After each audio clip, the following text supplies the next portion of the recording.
Oh, am I on here finally? Oh, there we go. I always feel very, very old when I'm trying to start the stream because sometimes it doesn't go, and I had to do it 3 times. And I was like, oh boy. And so I'm like Grandpa trying to get the damn VCR to work. What? Where is this? Oh no. Embarrassing. But I am old. I'm a boomer. You can call me that. I'm boomy, boomy, boom, boom. I'm a big boy boomer. I remember when VH1. I remember when MTV showed videos. Can you believe that? Yeah. I was right about the World Series. I said the Dodgers, and that made sense because like they've been so cursed, right? In the last few times they've gotten to the playoffs, that what better time for them to win than in the most cursed season? Like that is an asterisk season. I gotta say that seems like bad hoodoo. Feels like bad hoodoo. No thanks.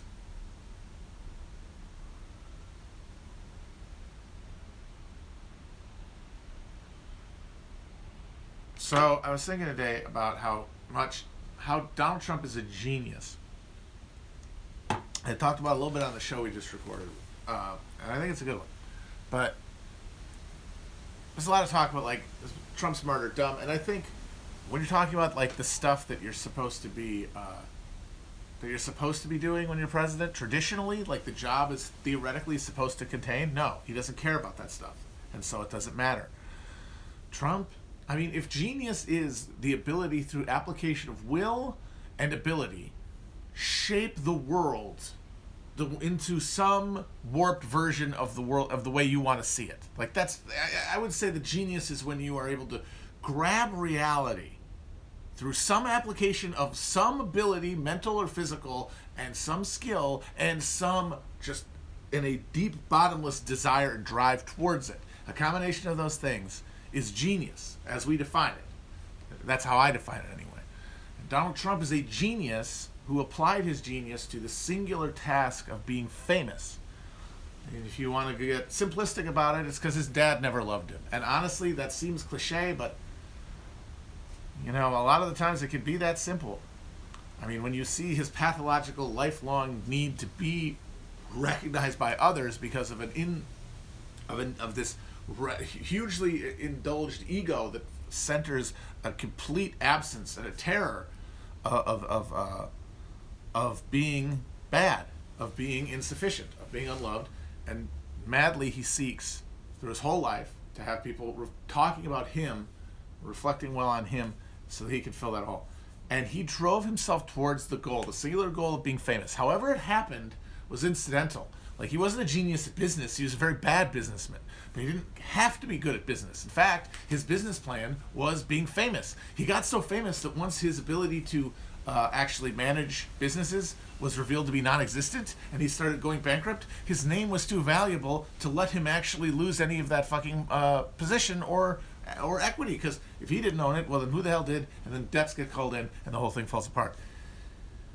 And so his name became this thing that could also be used as a money laundering front. And then he also was able to drive himself towards becoming a actual game show host. And that's why he's president. And then he ran for president because he was being talked about, but in a negative way, and it drove him crazy. He needed to drown out that negative thought, and he did it by running for president, and he wasn't trying. And what I'm trying to say is that Donald Trump is a genius because this man who doesn't know or care about any traditional element of becoming a politician, either from the point of view of having a political philosophy, caring about anything politically one way or the other, having any coherent political beliefs at all, and then trying to apply them to any subject, from economics to civics, ethics, anything. Nothing.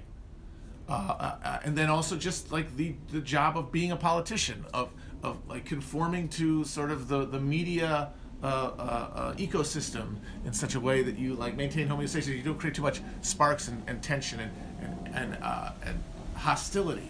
The way that you're able to stay under the radar and stay viable by massaging, all the instincts, all the stuff that goes into being a politician or a policymaker of any kind, or a human being.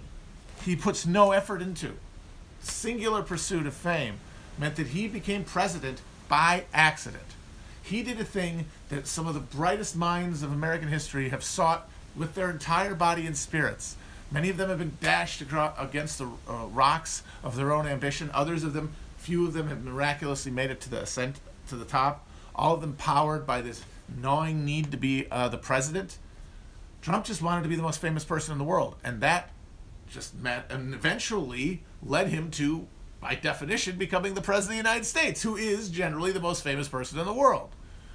So he wasn't trying to be president. He was trying to be the most famous person in the world, and by seeking that so successfully and singularly, he accidentally became president. So Trump's not stupid. What's stupid is any system that could produce that result. Any system that would create a political structure that would incentivize and select for being psychotically good only at drawing attention to yourself. But we bungled that. That ship sailed.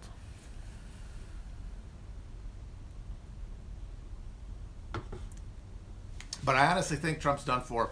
And today, honestly, more than any polls I've seen, and there have been some really eye-dropping ones, or eye-popping ones. One that showed that Trump won people who said they disliked both candidates by almost 20 points in 2016, and right now, people who say they dislike both candidates prefer Biden by almost that much. Like, those are the late breakers. And the late breakers last time went incredibly far for Trump, way out of proportion, even to historic trends. That's not going to happen this time, almost by definition, because he's the incumbent, and traditionally incumbents are not the choice of late-breaking voters. Late-breaking voters tend to break against incumbents. And then you have the fact that Trump is... people dislike him more than they dislike Joe Biden. Unless you're a real psycho Trumpist, you don't really hate Joe Biden. And honestly, do they even really hate Joe Biden? He's Sleepy Joe. They have to make up the idea that he's a puppet of Antifa, but most people don't think that because he's Sleepy Joe. So they don't even really hate him enough to drive it successfully.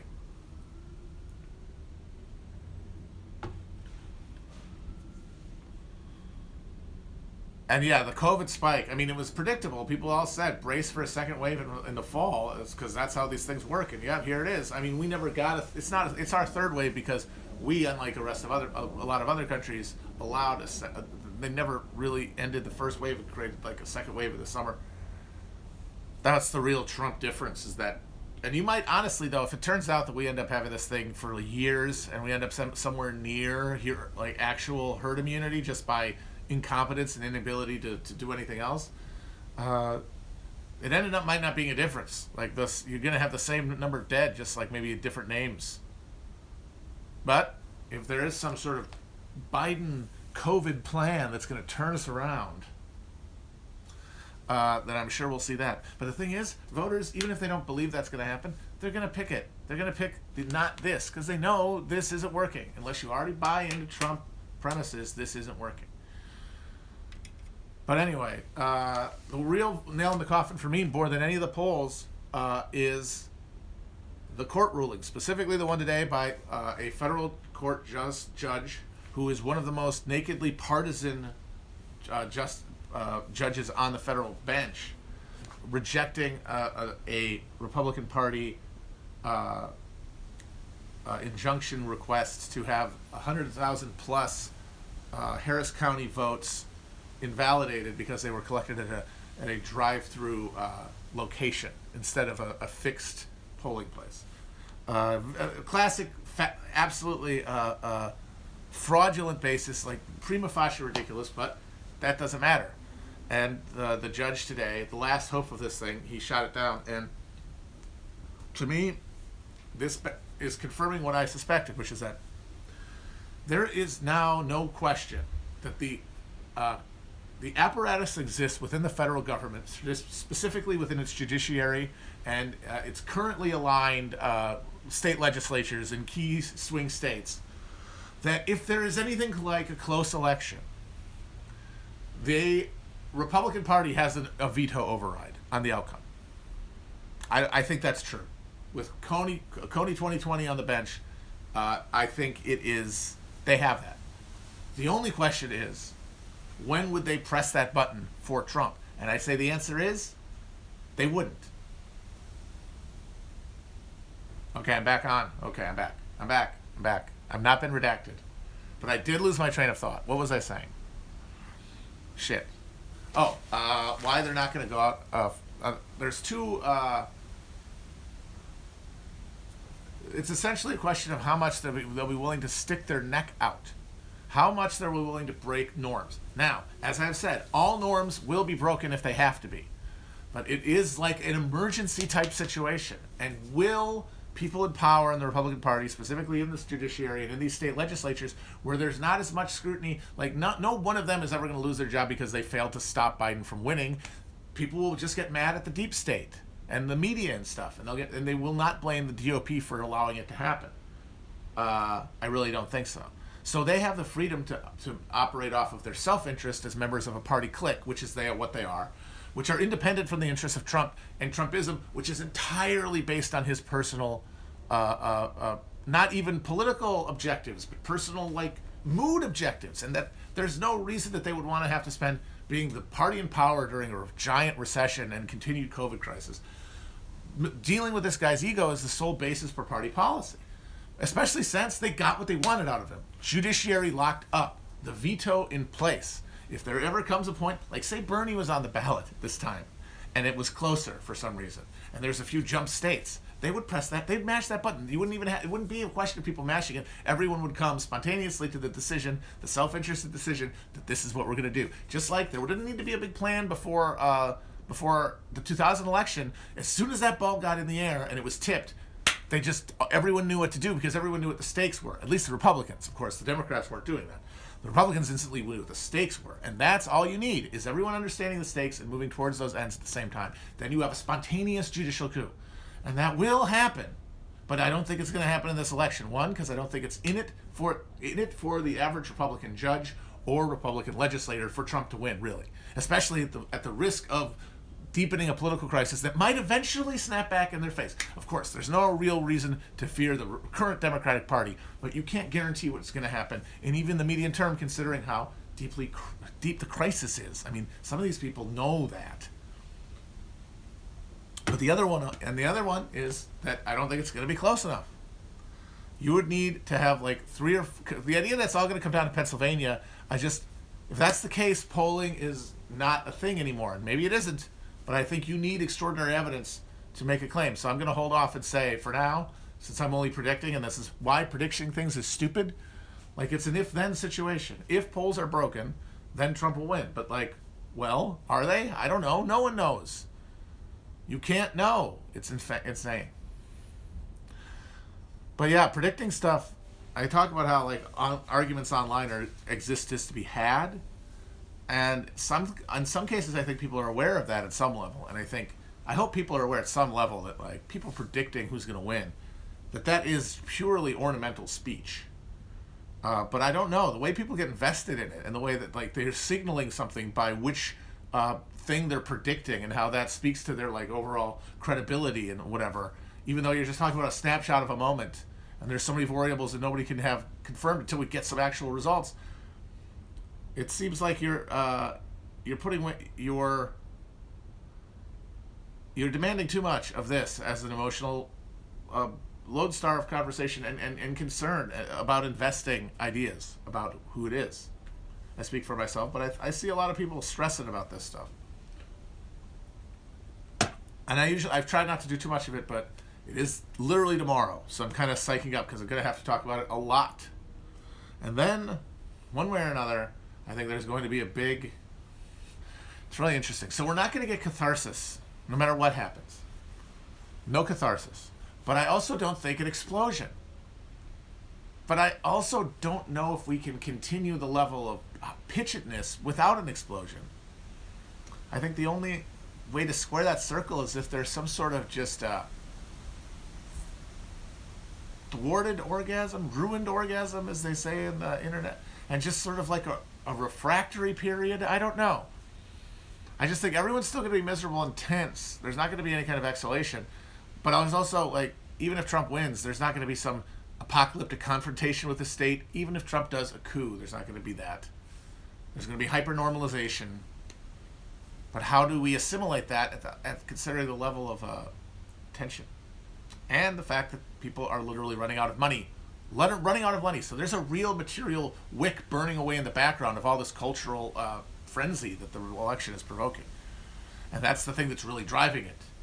Like, that's the actual engine.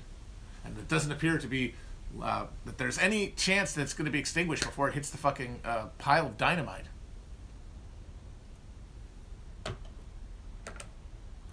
Lame dump Trump will be very fun. Lame duck Trump will be funny, very funny.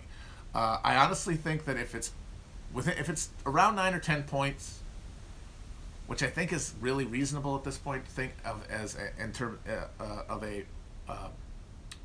popular vote gap, I think even with states not declaring right away, I don't think Trump's going to have anything like the ambiguity in the air to even get the wheels spinning, especially when you see these early decisions kind of setting the tone. So he's going to give it a go, I think. But the thing to remember about Trump, the most fundamental facet of him, is that he is a coward, which means that as soon as there's a bit of resistance, he will crumble. As soon as he makes a half-assed request to the Joint Chiefs, and then they rebuke him, he will shrivel up like a fucking turtle dick.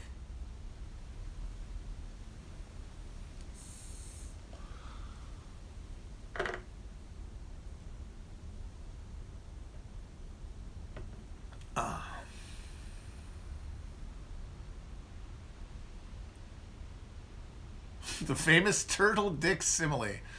Yes, I've got turtle dicks on the mind because I'm always not far from thinking about Mitch McConnell. It would be funny if he literally crumbled into dust as soon as the new Congress is inaugurated. He willed his body to stay together long enough to get the judiciary completely zipped up for a generation, and then he just transcended the physical fucking realm.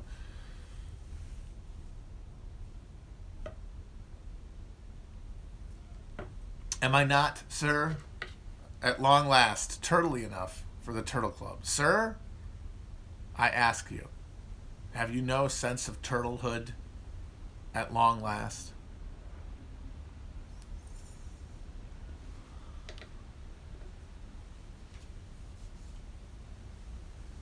I mean, people are going to go a little nutty.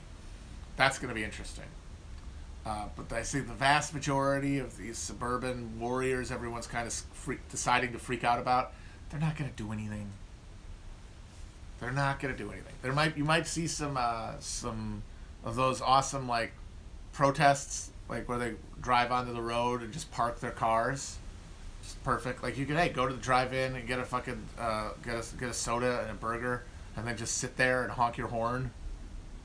What, they're going to storm state houses? They're going to raid armories? No, they're not going to do any of that. A couple of their more unbalanced kids might do some sort of Elliot Rodger shit, but at this point, that's just the background radiation of American life.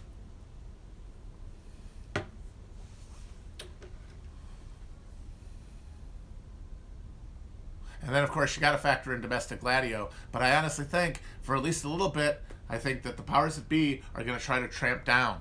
Tamping up was good for a while. It was especially good when Bernie was going on. Tamping up was good. But now, especially considering how high it got, they're going to want to tamp down a little bit. So I wouldn't be surprised if the gladios got turned down. Although, instead of, or the gladios get busted more.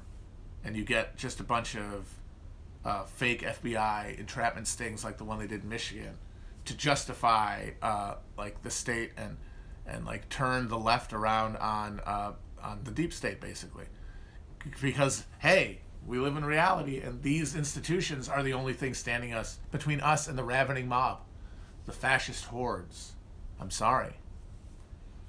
We have to corral them.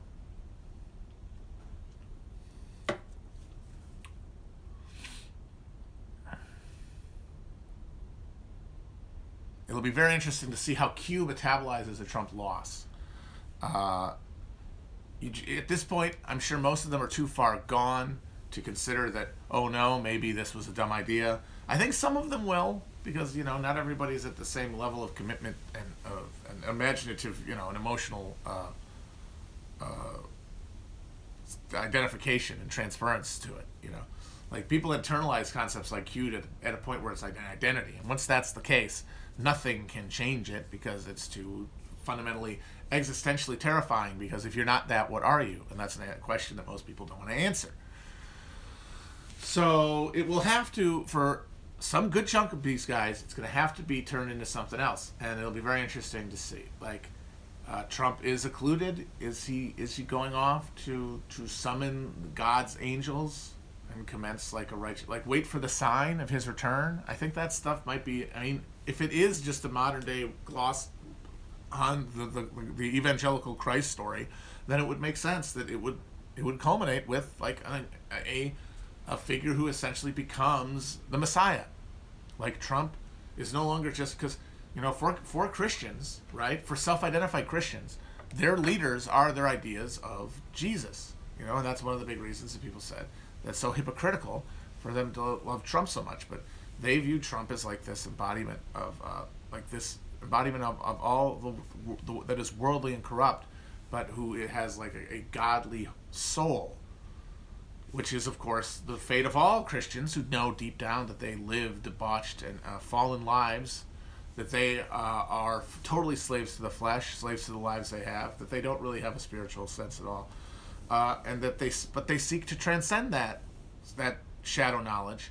And Trump going into occlusion, basically, him stepping down from power could become some sort of passion play that will presage a redemptive resurrection that will then finally abolish the distinction between the world of matter and the kingdom of heaven.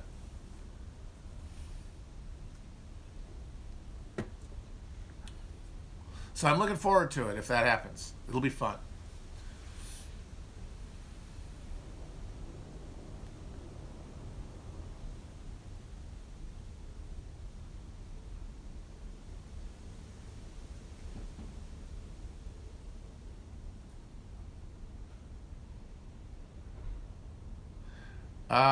Everyone has such opinions about daylight savings. I can't seem to care.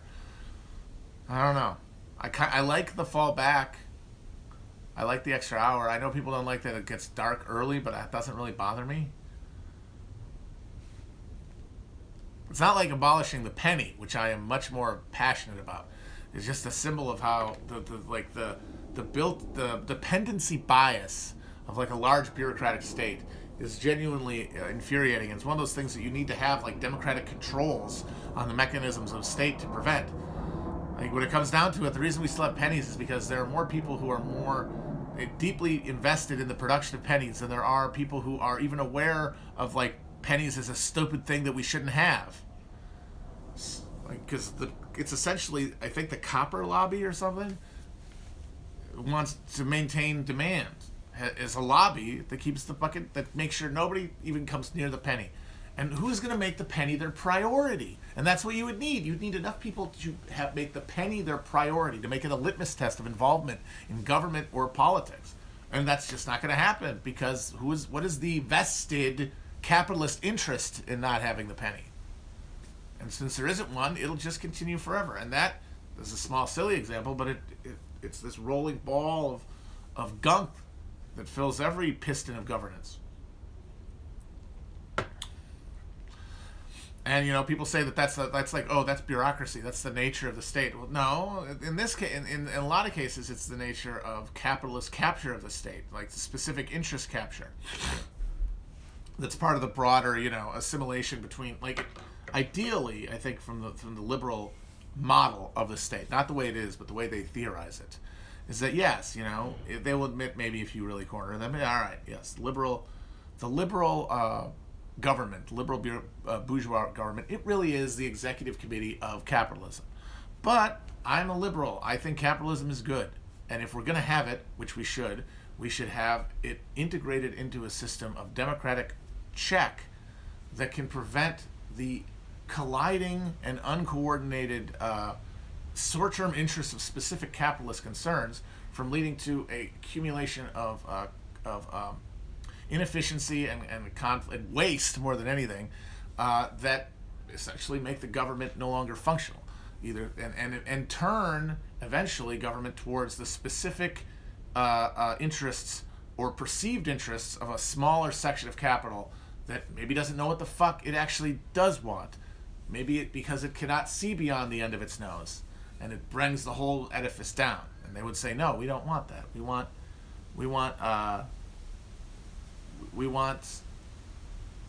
a seamlessness there between the interests and checking the emergence of like specific capital formations taking power over the overall, mechanism of government.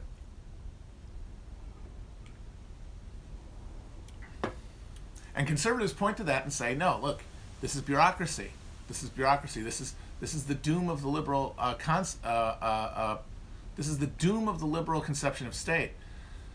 And liberals' only real response is, no, we got to just get rid of the corruption. But it's like, well, where? How? If the whole system is powered by money at every point, and it is just a piston response system of industries, engaging with industries and capitalist individuals in firms and such, and individually, like interacting with the government and producing outcomes that they want for themselves.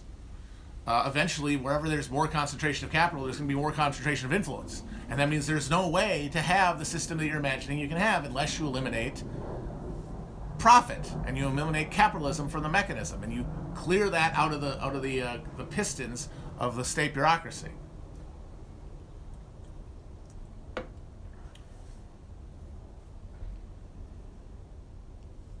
So that's like a central right-wing critique of like the liberal project. And once again, as with all these things, the finger points backward. It's not crony capitalism, it's capitalism. Capitalism becomes crony inherently, no matter what kind of equal playing field you're starting from. And of course, you're never starting from one. It just accumulates pockets that then self-deal. So that even your idealized liberal state will not be able to prevent specific interests from overwhelming any generalized interests. Because remember, the liberal idea is, sure, yes, it's capitalism, it's the executive board of capitalism, but capitalism is just the accumulated choices of people.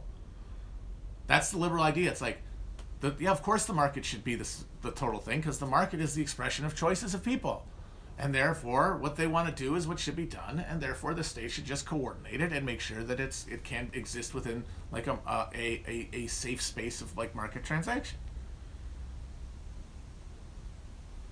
But even on its own terms, it fails because of the unequal distribution of capital within industries and within interest segments and demographics that buckle it and turn it even away from your idealized notion of a general will that is expressed through the market transactions.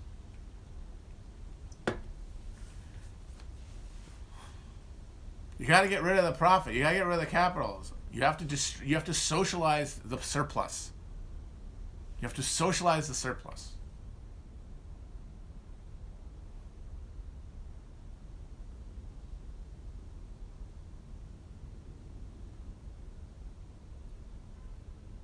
I would love to be an admiral. Someone said General Will, Admiral Matt. What was the other one? Who was Felix going to be? Colonel? Yeah, he's like those ops guys, they don't want to be on a desk, so they're not generals generally. Maybe a captain even. I'm definitely an admiral.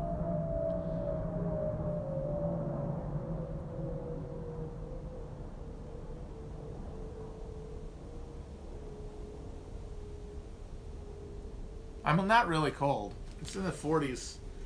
It really is. I run hot anyway. I grew up in the frozen wastes, so I generally don't get very cold. Can you see my breath?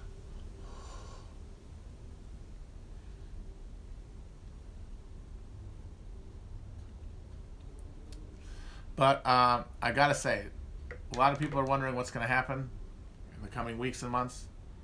And I've decided, and it's going to be a little bit because I've made a few commitments. I now realize, in the immediate, going on some other shows to talk about what I think is going to happen. I'm really hoping, though, that like after sort of getting it out of my system following this, this specific pageant that we all get psychically fixated on every 2 years or 4, depending on your level of intensity of worship.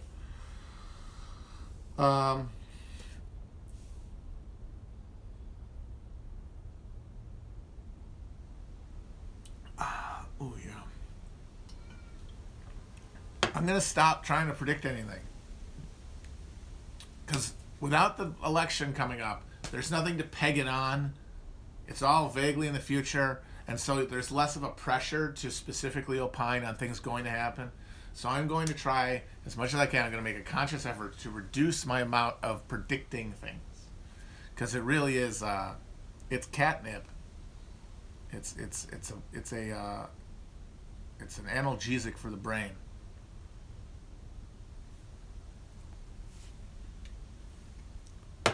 People are saying, is Chapo going to be funny under Biden? I honestly think it's going to be a whole new... I know this is self-serving, but if Biden wins, there's going to be some hijinks. Because, he's going to be president. His brain is jelly. He is so out to lunch. And in a completely different way than Trump is. Which means we're not going to get, it's not going to be as boring. It's just very funny. And then the fact that they're going to have to dress up whatever, monstrous neoliberal regime they're going to do out in inclusive woke language, and the army of people who are going to try to do it on its behalf, and the number of people who are going to go from prison abolitionists to talking about working within the system and understanding what the realm of the possible is. Oh, that's going to be finger licking good.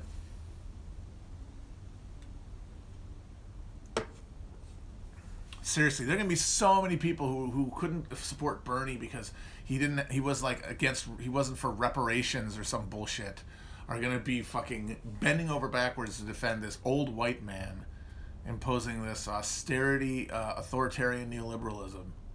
It'll be worthy fodder for japes and amusements, I think. And the way they're going to have Kamala out there to try to remind people, hey, it's not this old skeleton. There's a new bottle. We're gonna do a ritual dance. Is the spirit of the party is gonna infuse me, and now it's gonna be all bouncy and inclusive to match our messaging, even though the actual policy is the same cheese grater to the soul that we will be subjected to no matter what.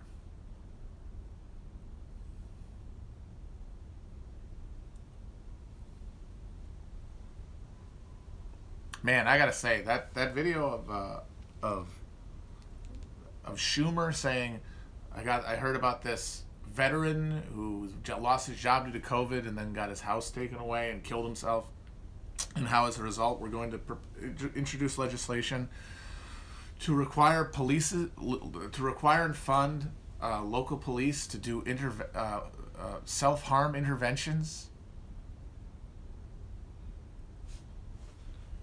I mean, this is the ratchet effect. It's you make life intolerable, and then conditions of intolerability create, pathologies, and then you put all of your energy into fighting these things that are direct outgrowths of the system. Look at fucking France. Look at Macron.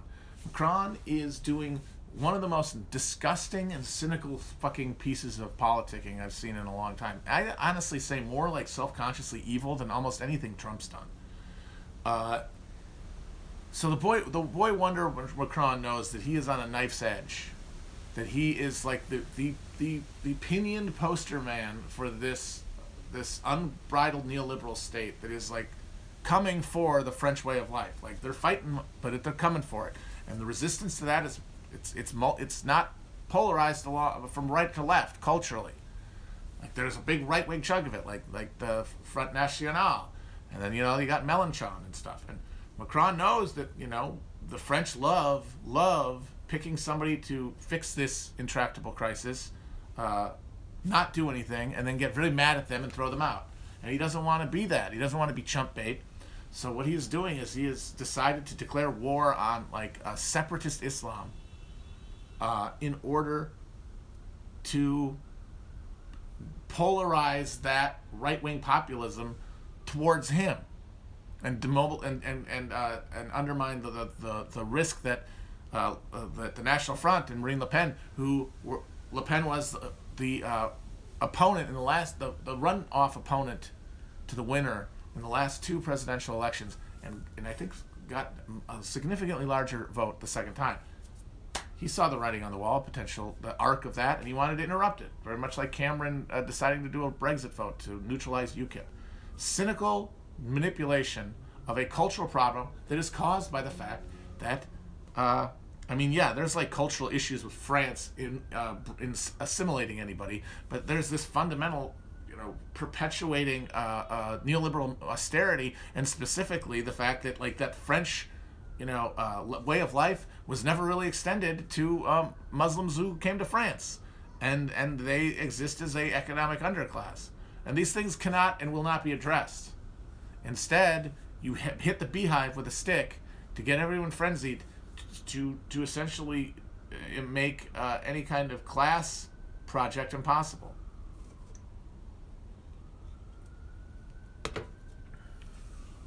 And now, like, horrible shit's gonna happen. Like, the guy gets killed, a teacher gets killed, there's attacks, and people say, well, look at this. Isn't this proof he was right? It's like, well, he's right that there is a problem that he literally is completely invested in not doing anything about, except to profit from the creation of it. Monetizing the rot politically.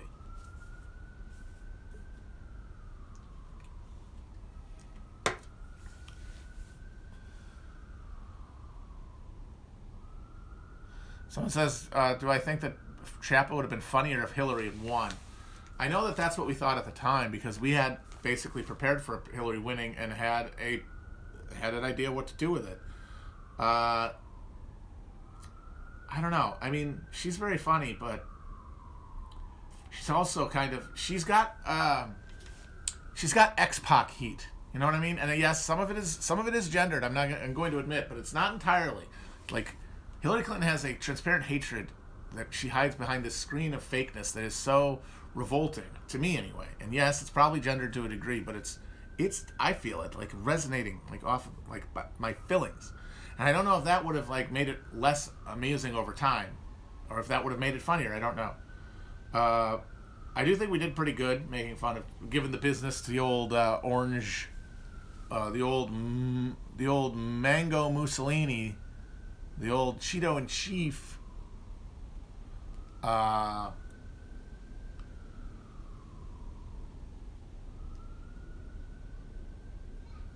The saffron. The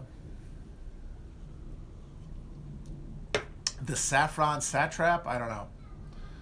But we're gonna find out if making fun of the wokeification of neoliberalism will be as funny. I mean,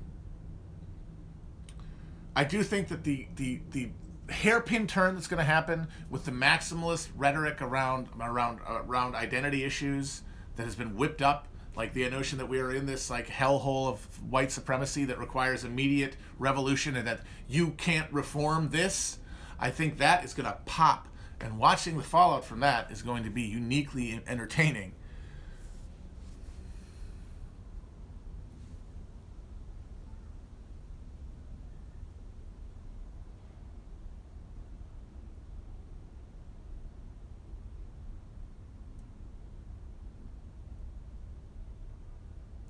And seeing the entire media try to act like not only is this decrepit old man some sort of civil rights icon and slay queen, but that he's not mentally incapacitated. Because you got to figure they're not going to be able to do. I mean, Trump proved that you don't actually have to do anything to be president. I mean, he watched TV all day. Like, they could put him in front of a TV; it wouldn't even have to be on. But you still have to give speeches, and you still have to do semi-regular contact just to like shape the narrative, because you're the one everyone looks to, and that's going to be a lot of stress on the brake pads. He's going to be smoking, and you'll have and the media will be very funny to watch these guys who spent the last 4 years, doing the whole resistance insurgents thing. You know, dissent is patriotic. Deciding that the deep state, that the police, the police power of the United States is now legitimate. Oh man, that's gonna be funny.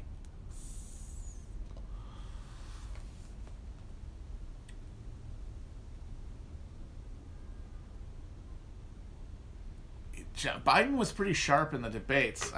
Although the first one he was really blown off the blocks by Trump, and then he had a very hard time centering his like stream of consciousness. I don't know. It's like next to Trump, I guess it's okay, but he really does get. He can. You see in his eyes, he doesn't know where he is. I guess I would say, and that happened multiple times during the debates. Like you could, there would always there's these moments when you're arguing. It's like answer the question, and somebody will like have to be like, wait, what was the question? Because it was a long clause. He would have those moments, but you could tell it wasn't about what the question was. It was like deeper than that. It was, where am I? What is this? Like he was having to like collect himself more than just, what question were you asking? Like there's no adherence to anything other than the very narrow tunnel in front of him. He has this way that he like tries to name 3 things, and by the third one he just runs out of gas. He was talking about how Trump is inciting racial hatred, and he goes, praising Charlottesville, telling them they're very fine people, building a wall, telling Mexicans rapists, just going out there and doing all kinds of stuff. I can't get to a third specific example. Can't actually engage beyond just the most capaciously Nerf-like sentences and phrases that just. It's like somebody getting like a diamond ring in a giant box filled with packing peanuts. Like there's like the actual content of the sentences he says, even in a debate where people said he was good, are just these tiny little kernels, and it's just the rest of it's just packing peanuts. And I don't know how that gets better.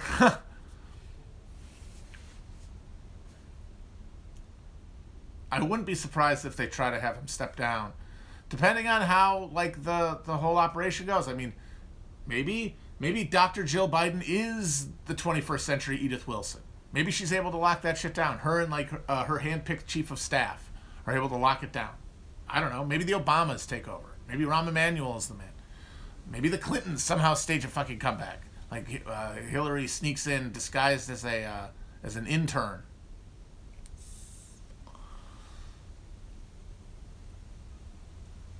I do not think that he will run for re-election, that's for sure. As funny as that would be.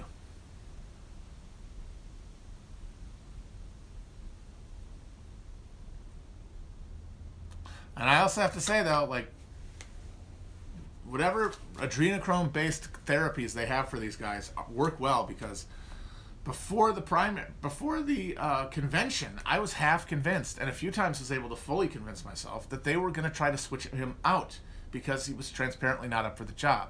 I think eventually they realized that COVID kind of covered for a lot of it, and they were able to reserve him. They were able to keep him like on the battery saver mode in a way they wouldn't have been able to do. I mean, he didn't really do a basement. He was out and about, but like they were able to curtail it in a way they wouldn't have been able to do if it was a normal election.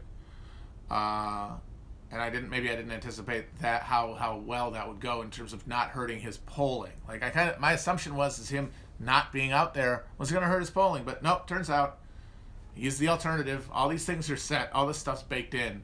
Nobody's really considering moment-to-moment changes, really, other than at the margins. And those people aren't really paying attention to, how much he talks and what he sounds like and his record or anything like that. He's just the not Trump option, which I think is going to be the more popular option. And so they got him through. They're going to get him through Election Day. I don't know the rigors of the office. Like I said, it might not be rigorous, but it's going to be a question of the power dynamic that emerges in the White House. And that's the thing I can't know. So once again, I'm still predicting things. I'm still fucking predicting things. I said after the election, though. So the election still happened. It hasn't happened yet. I'm getting it out of my system. I'm trying to use this week to squeeze all the fucking toothpaste out of my tube and leave me a dry husk. I think Jim Carrey's Joe Biden impression is actually a decent impression of Joe Biden. Like, he kind of has the same croaky voice and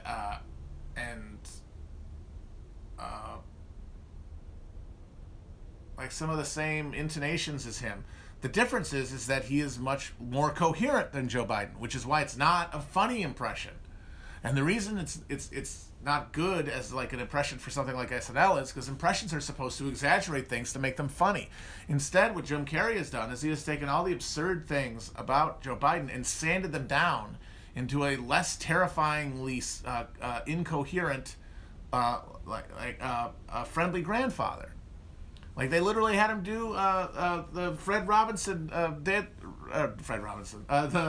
the Mr. Rogers shit with the fucking, like, they're not trying to say, wow, isn't that, they're trying to like enforce that. That's manufacturing consent, because the SNL writers and cast are in an unprecedented fashion, just clearly doing propaganda on behalf of the Biden campaign, because they literally brought a guy in who's known for doing big, wacky, exaggerated stuff to do a version where Joe Biden is boringly coherent.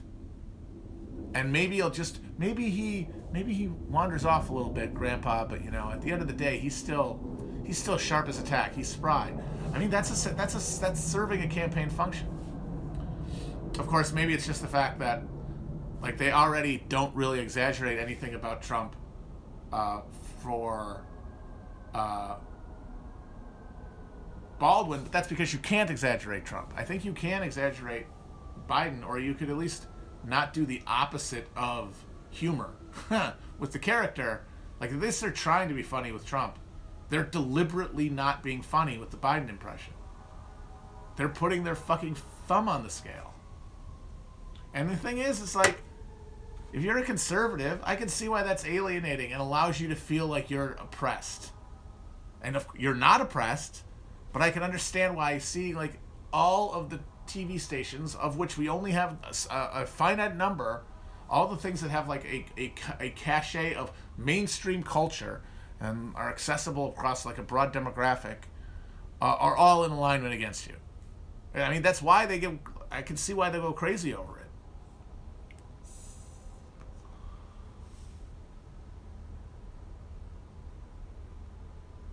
Yeah, like, that's why the good impressions of Trump, not mine, because I do try to exaggerate it, but I'm trying to just like do a soul. I'm just trying to do a soul impression. People are trying to like make it sound like him. You can't make it sound like him more and make it funnier. You can just sound like him, and then it's what you talk about, and it's just doing it's having his words come out of the mouth of someone else, and about something else. Folks, can't do it. He's so good. Scooby-Doo. He's Dooby-Doo, but he doesn't do.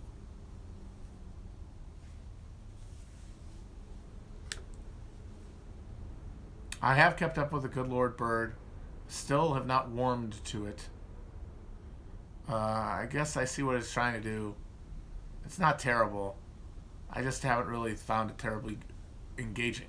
Like, forgetting any ideological or historical issues with it, I have found a lot of just the stuff isn't very interesting. I mean, it just doesn't.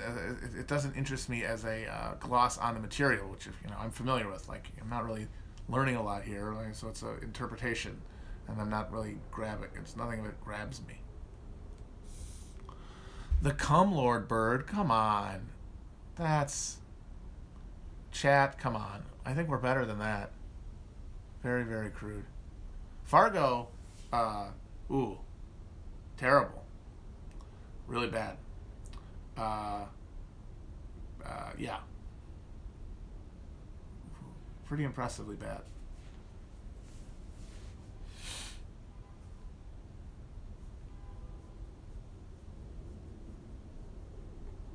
No, this season is bad. Hush up. Sprinkles, not Jimmy's. I'm not a Southerner. I'm not a South Ron.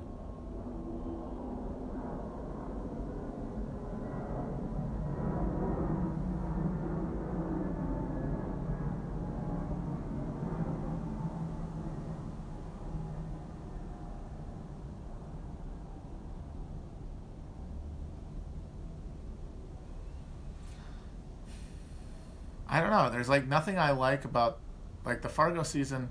I don't like the heavy-handed way that it plays its themes. I don't like a lot of the performances that like the Italian brother is like he's in a silent movie, and just, Chris Rock is not a good actor and never has been. He's a stand-up comedian, and the characters aren't interesting. I don't know. I'm not a fan.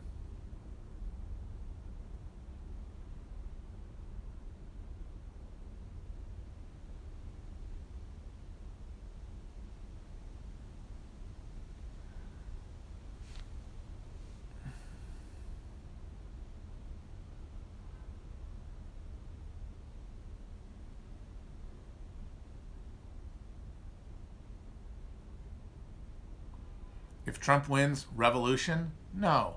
To put it lightly, no. The one thing I know is that if Trump wins, it will be by stealing it, but that no matter how, if he successfully steals it, it will be not metabolized as a coup. It will have a patina, a fig leaf of legitimacy enough so that, as outraged as people get, they will, for the most part, talk themselves off of the precipice of doing anything about it. Because at the end of the day, they are relatively comfortable, only in the sense that they would perceive their precarity more than anything they could win out of some sort of apocalyptic confrontation with the state.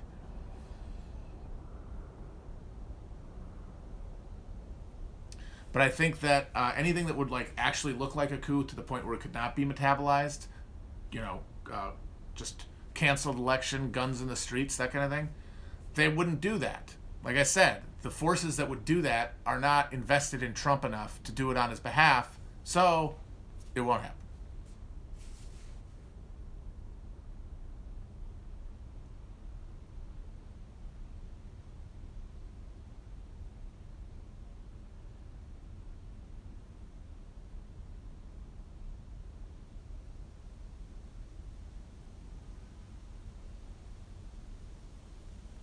Waukesha, Wisconsin. Fascinating place. So, Crucial Waukesha County, as it's called, is one of the GOP strongholds in Wisconsin. It is the county directly west of Milwaukee, and it is the white flight headquarters. It is where everybody went in the 60s. Once the blockbusting within city neighborhoods was successful.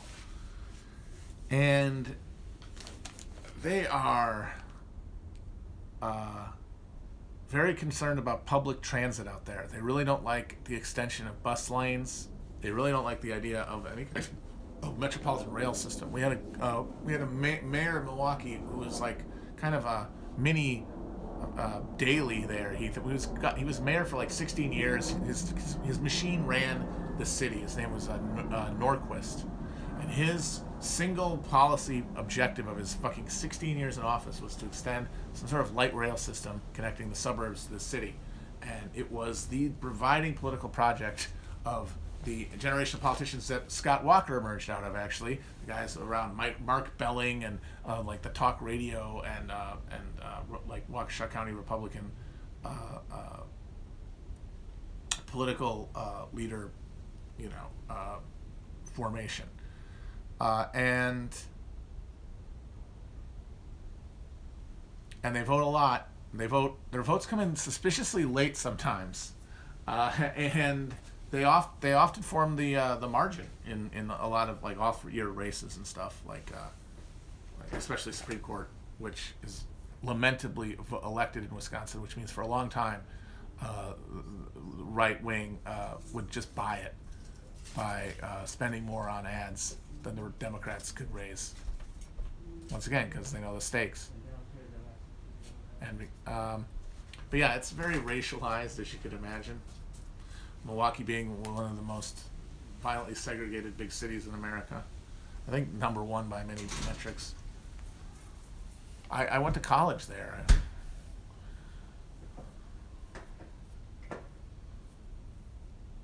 But of course, like it's been diversifying a little bit recently. The irony of ironies there for me is that Waukesha was originally a resort town. It had a system of hot springs. People would come and take the waters. And Albert Parsons, actually, one of the Haymarket martyrs, after the Haymarket bombing, fled Chicago, and he was hiding out in Waukesha before he turned himself in. But there was a water war with Chicago over the waters, the hot springs from Waukesha. It saw like armed confrontations over people digging pipelines. And now, 100 years later, not only are the springs all gone, or if they, I sure as hell don't know if there's anywhere you can go and take them if you can, but the water table is contaminated with radon. And they want access to Milwaukee's water, the place that they fled, the county right next to the lake that has access and privilege to lake water thanks to the Great Lakes Compact, which is to prevent any areas outside the immediate contact area of the Great Lakes from accessing it in the coming thirsty times. And now they want, hey, you know, we like fled and took all of our tax money with us and, you know, created a hyper-segregated social corridor, sanitaire that we've heavily policed. Could we get some of your water, please? Ours is all gross.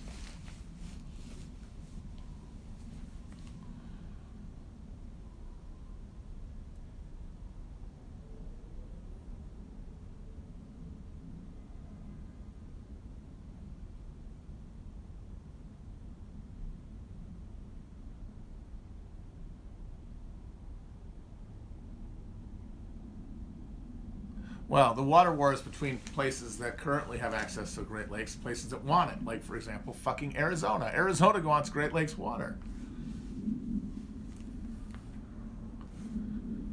And the Great Lakes Compact is a regional agreement to prevent that from happening. But I don't think that's going to stop it from getting privatized and purchased at some point.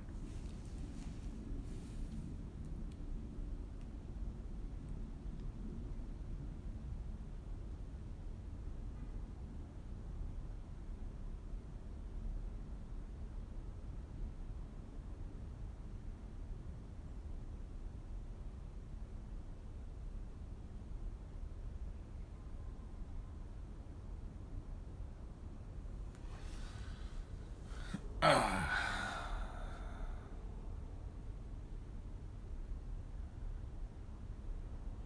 right, guys.